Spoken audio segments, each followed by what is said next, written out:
আসসালামু আলাইকুম সুধীবৃন্দ, আপনাদের সকলকে অভিনন্দন ও শুভেচ্ছা জানাচ্ছি 50 কফি হাউস শেষ বেলা অনুষ্ঠানে অংশগ্রহণ করার জন্য।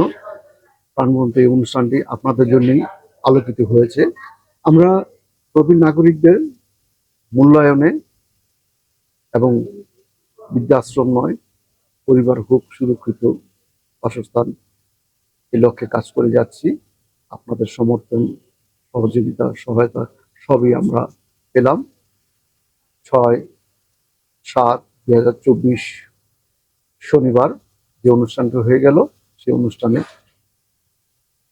অত্যন্ত আমি আনন্দিত প্রতিষ্ঠাতা সভাপতি হিসেবে যে আপনাদের স্বতঃস্ফূর্ত অংশগ্রহণ এবং আপনাদের আবেগময় মত প্রকাশ করেছেন। এবং আসলে মানুষ যে ভালো কিছু চায়, ভালো কিছু আশা করে, এটা আমরা আমাদের অনুষ্ঠানে পেয়েছি আপনাদের কাছ থেকে, আপনাদের মতামতের কাছ থেকে। এই যে সাংস্কৃতিক ঈদ পূর্ণমূলিনী অনুষ্ঠানে বয়োজ্যেষ্ঠরা যেভাবে আনন্দ করছেন, আসলে আপনার ভিতরে যে জিনিসগুলো ছিল, ক্ষোভগুলো ছিল, আপনারা চমৎকার ভাবে এটাকে প্রকাশ করেছেন।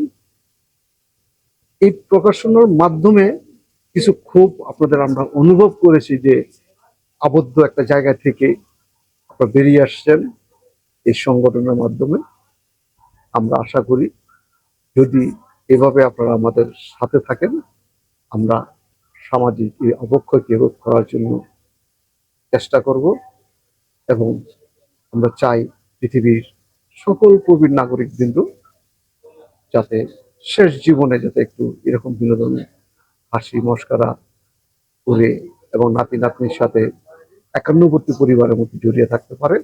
আমরা সে একটা পরিস্থিতি তৈরি করব ইনশাল্লাহ, যদি সবসময় আপনারা আমাদের পাশে থাকেন। তবে আমাদের সংগঠনে কোনো বাধা নেই। 50 ঊর্ধ্বে যে কোনো ব্যক্তি, এক তৃতীয় শ্রেণী হতে শুরু করে হাই অ্যাপ্রিসিয়েট যারা প্রটোকল নিয়ে চলাফেরা করেন, তারাও আমাদের সদস্য হতে পারবেন। এখানে কোনো বাদ বিচার নাই।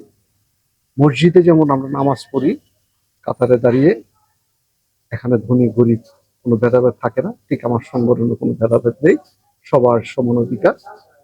একজন ধনী ব্যক্তি যে ফর্মটা ফিল আপ করবে, একটা নিম্ন শ্রেণীর মজুর দিন মজুরও ওই ফর্মটা ফিল আপ করবে। তার মানে সবার সমমূল্যায়নটা আমরা এখানে করব।